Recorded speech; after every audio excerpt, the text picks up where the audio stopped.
स्वागत है दोस्तों। आज अपन पी ब्लॉक के कुछ इंपॉर्टेंट क्वेश्चन डिस्कस करेंगे जो आपके CBSE board 12th term first पे बेस्ड क्वेश्चन है। टर्म फर्स्ट पे बेस्ड क्वेश्चन है। यहाँ टर्म फर्स्ट पे बेस्ड 35 क्वेश्चन आएंगे दोस्तों, जिसमें से 10 मार्क्स के क्वेश्चन, हाँ दोस्तों 10 मार्क्स के क्वेश्चन केवल और केवल पी ब्लॉक चैप्टर से आएंगे। अपने को ये पी ब्लॉक चैप्टर्स पूरा कवर करना है। इंपॉर्टेंट जितने भी क्वेश्चंस हैं वो साथ साथ डिस्कस करेंगे। इसके अलावा दोस्तों, अगर आप पी ब्लॉक के थ्योरेटिकल मैटर पढ़ना चाहते हैं तो मेरे चैनल में एक प्लेलिस्ट बन रखी है पी ब्लॉक की, वहां जाकर के आप थ्योरेटिकली इसको पूरा का पूरा चैप्टर कवर कर सकते हैं। लेकिन अगर आपको ऑब्जेक्टिव प्रैक्टिस करनी है तो दोस्तों, तो आपको मैं ऑब्जेक्टिव के क्वेश्चंस मैं आपको प्रोवाइड करवा रहा हूं अकॉर्डिंग टू योर सिलेबस। तो चलिए स्टार्ट करते हैं। सबसे पहले पहला जो क्वेश्चन है वो है, which of the following group 15 elements does not show allotropic property. तो देखिए, अगर मैं ग्रुप 15 की बात करूं तो ग्रुप 15 के अंदर दो एलिमेंट हैं। एक नाइट्रोजन फैमिली के अंदर, नाइट्रोजन फैमिली जो ग्रुप 15 का है उसमें है नाइट्रोजन खुद। नाइट्रोजन खुद एक एलिमेंट ऐसा है जो कि एलोट्रोपिक प्रॉपर्टी शो नहीं करता।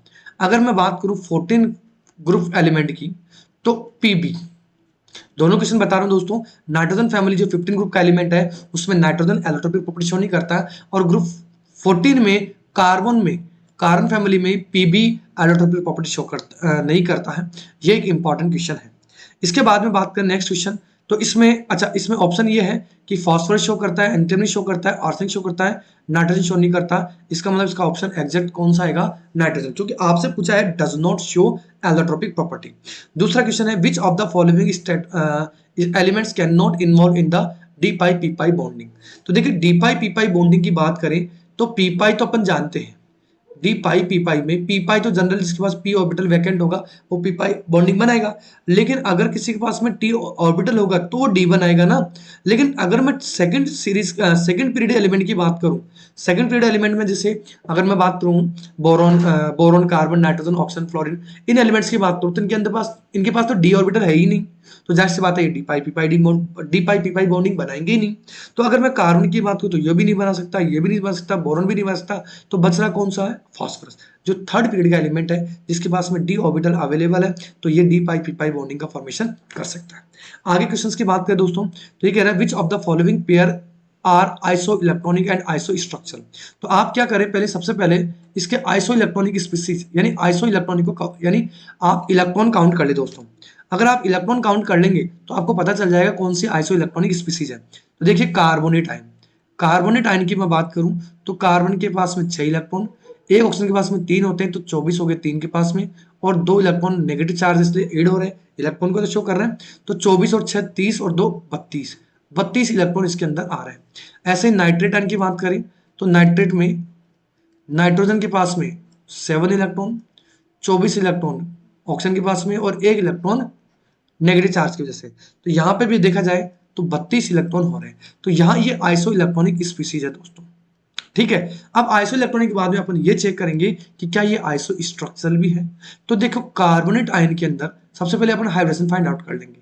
sp2 है, और sp2 में 3 bond pair as it is है, लोन पेयर कोई नहीं है, तो 0 लोन पेयर है। तो शेप अपने पास से आ जाएगी ट्राइगोनल प्लेनर।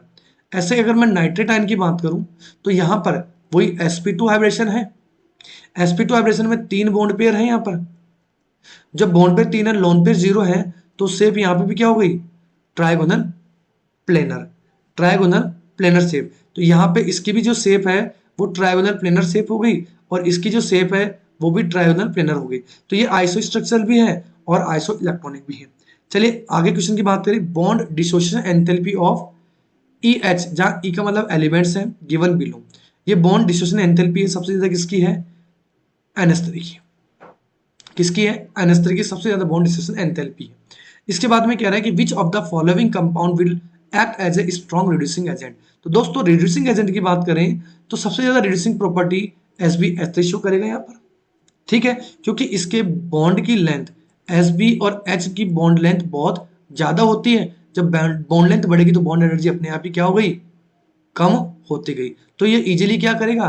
H+ आयन को रिलीज कर देगा और खुद किसकी तरह बिहेव करेगा, रिड्यूसिंग प्रॉपर्टी की तरह।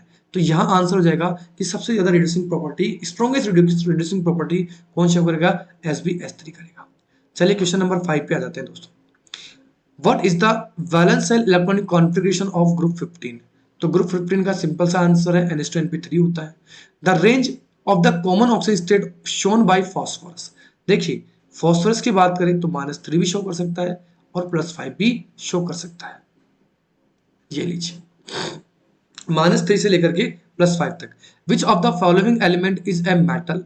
तो बिस्मिथ इसका ऑप्शन हो जाएगा, क्योंकि नाइट्रोजन, फास्फोरस, आर्सेनिक, एंटीमनी और bismuth.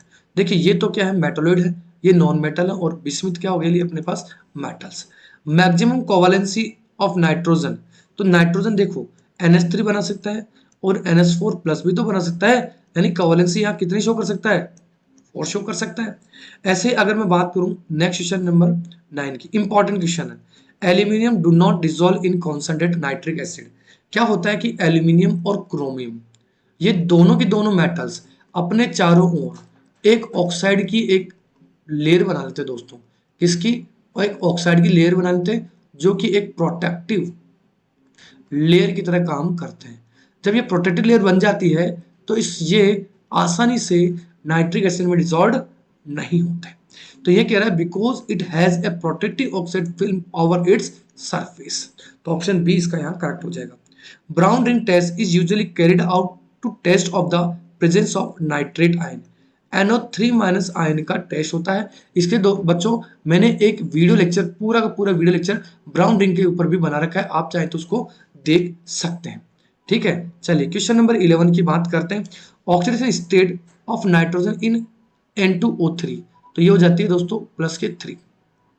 Aqueous solution of ammonia weak basic solution होता है, क्योंकि अमोनिया वैसे भी एक वीक बेस ही होता है। स्ट्रक्चर ऑफ अमोनिया हैज, अब अमोनिया है तो sp3 हाइब्रिडेशन है, तो 3 बॉन्ड पेयर है, बॉन्ड पेयर 3 और लोन पेयर कितने हो गए यहाँ पर 1। तो अगर आप चाहते हैं कि कंप्लीट हाइब्रिडेशन आपको आए और बॉन्ड पेयर लोन पेयर कैसे निकालते हैं, तो इसका एक टॉपिक मैंने बना रखा है बच्चों, हाइब्रिडाइजेशन का, जो आपको इस वीडियो लेक्चर के डिस्क्रिप्शन में बॉक्स में मिल जाएगा। ये जो आपके सामने कॉर्नर पे आई बटन है उसमें भी आपको मिल जाएगा। फिर आगे क्वेश्चन नंबर 14 की बात करते हैं। क्वेश्चन नंबर 14 कह रहा है which of the following statement is wrong. Wrong कौन सा है? तो देखिए दोस्तों, सबसे पहले बात करूं नाइट्रोजन नाइट्रोजन सिंगल बॉन्ड की और फास्फोरस फास्फोरस सिंगल बॉन्ड की। तो देखो इनमें से इस सिंगल बॉन्ड में इसकी स्ट्रेंथ ज्यादा होती है। क्यों? क्योंकि नाइट्रोजन की एक तो देखिए इलेक्ट्रॉन नेगेटिविटी ज्यादा होती है, दूसरा नाइट्रोजन की साइज भी छोटी होती है। तो यहाँ इंटर इलेक्ट्रॉनिक रिपल्सन जनरेट होता है, और ये इंटर इलेक्ट्रॉनिक रिपल्सन इस नाइट्रोजन नाइट्रोजन बॉन्ड को क्या करता है, वीक करता है। ठीक है, तो यहाँ इस पी सिंगल बॉन्ड की strength nitrogen nitrogen single bond से ज्यादा होती है। अब ये क्या कह रहा है, single nitrogen nitrogen bond is stronger. यही तो गलत हो गया, क्योंकि ये तो वीकर होता है कंपेयर देन पीपी के। तो रॉन्ग जो स्टेटमेंट हो गया बच्चों, वो कौन सा हो जाएगा, 14 हो जाएगा। क्वेश्चन नंबर 15 पे आ जाते हैं। The heavier group 15 element can expand their covalency beyond 4 because of availability of vacant d orbitals. जो वैकेंट डी ऑर्बिटल अवेलेबल है, इसलिए वो क्या कर सकता है, एक्सटेंड कर सकता है कोवेलेंसी, एक्सपेंड कर सकता है कोवेलेंसी को। क्वेश्चन नंबर 16 में ब्राउन रिंग दोस्तों बनता है FeS2O5NO+ की वजह से। लेकिन ये ध्यान रखना कि यहाँ Fe की जो ऑक्सीजन स्टेट है वो +1 है, और दूसरा जो NO है वो नाइट्रोसोनियम आयन NO+ है। चलिए क्वेश्चन नंबर 17 पे आ जाइए। The element of group 15 compound is +5 oxygen state, however bismuth form only one well characteristic compound in +5 oxygen state. तो ये होता है दोस्तों BiF5, जो कि स्टेबल कंपाउंड है। इंपॉर्टेंट है, very very important, exceptionally BiF5 stable होता है। ठीक है, ऑन हीटिंग अमोनियम डाइक्रोमेट है। ये लीजिए सब, ये भी एक बहुत ही गजब का क्वेश्चन है। अगर मैं अमोनियम डाइक्रोमेट को बात करूं, अमोनियम डाइक्रोमेट की, तो अमोनियम डाइक्रोमेट को अगर मैं हीट करूंगा और सोडियम एजाइड को अगर मैं हीट करूंगा, ठीक है, क्या कह रहा हूं, सोडियम एजाइड को अगर मैं हीट करूंगा तो अपने पास बनेगा क्या, ये देख रहे बेरियम एजाइड है, सॉरी। तो तो देखो Na(N3) से भी नाइट्रोजन बनती है, बेरियम एजाइड से भी नाइट्रोजन बनती है, और अमोनियम डाइक्रोमेट से भी नाइट्रोजन बनती है। इसको आप हीट करो तो ये N2 बनाएगा, Cr2O3 बनाएगा और 4H2O बनाएगा हीट करने पर। तो इसमें पहला ऑप्शन करेक्ट हो जाएगा, नाइट्रोजन इन बोथ केसेस बनेगी। क्वेश्चन नंबर 19 पे जाइए। Preparation of nitric acid we get NO gas by the catalytic oxidation of ammonia. तो इसमें कह रहा है कि जो अमोनिया के बाद में जो NO बनता है उसके कितने मोल यूज होते हैं, 2 मोल। और याद रखना दोस्तों, ये जो प्रोसेस है वो कौन सी प्रोसेस है, ऑस्टवार्ड प्रोसेस, जिसमें जो कैटलिस्ट यूज करते हैं वो प्लेटिनम या रोडियम गोज यूज कर सकते हैं। अब आगे चलते हैं। Ostwald process is use to for a large scale manufacturing of nitric acid. Nitric acid बनाने के लिए अपन ओस्टवार्ड प्रोसेस का यूज करते हैं। Haber process high pressure favour the ammonia formation, this is according to Le Chatelier principle. The thermal decomposition of sodium azide is gives dinitrogen। ये भी बस मैं जस्ट डिस्कस कर लिया बच्चों। अब देखिए question number 23। Commercially nitrogen is prepared by liquefaction of air, ये भी सही है। फ्रैक्शन डिस्टिलेशन ऑफ एयर, ये भी सही है। तो ऑप्शन बी एंड ए दोनों करेक्ट है। Out of penta halide and trihalide of group 15 which are most covalent. तो जाहिर सी बात है जो पेंटावेलेंट होगा वो मोर कोवेलेंट होगा, important. Which type of bonds can nitrogen forms. Nitrogen किस तरह के बॉन्ड फॉर्म कर सकता है, केवल पी पाई बॉन्ड फॉर्म कर सकता है, डी पाई बना नहीं सकता, क्योंकि नाइट्रोजन के पास में डी ऑर्बिटल तो होते ही नहीं है। लास्ट क्वेश्चन है 26 का। The oxygen state of central atom in the A9 of NaHPO2 minus, NaH2PO2 minus. A9 है दोस्तों, एनाइन, इसलिए मैंने इसको लिखा, इस पे यहाँ पे कोने पर -1 चार्ज है। तो सोडियम पे प्लस, 2 हाइड्रोजन पर, 1 फॉस्फोरस ऑक्स, 4 ऑक्सीजन पे और पूरे पे -1 चार्ज। तो यहाँ हो गया प्लस का 3, नहीं, यही होगा दोस्तों, सोडियम फॉस्फेट है NaHPO2। तो यहाँ पर ये एक सेकेंड NaHPO2 है तो +1, हाइड्रोजन के 2, x माइनस का 4 इक्वल टू 0। तो ये प्लस का 3, ये माइनस का 4 उधर जाएगा, तो प्लस का 4 माइनस के 3 यानी प्लस का 1 आ रहा है। तो इस तरह से आज अपन ने नाइट्रोजन फैमिली में इंपॉर्टेंट जो भी क्वेश्चंस थे नाइट्रिक एसिड से बेस्ड हो या नाइट्रोजन फैमिली से जुड़ा हुआ क्वेश्चन हो, वो मैंने कंप्लीट डिस्कस कर लिया है। आगे आपको इसके आगे के जो टॉपिक्स है उस पर बेस्ड जो ऑब्जेक्टिव क्वेश्चन है वो जल्द ही मिल जाएंगे बच्चों। अगर चैनल को सब्सक्राइब नहीं किया तो सब्सक्राइब जरूर कर दीजिएगा, शेयर भी जरूर कीजिएगा। Thank you.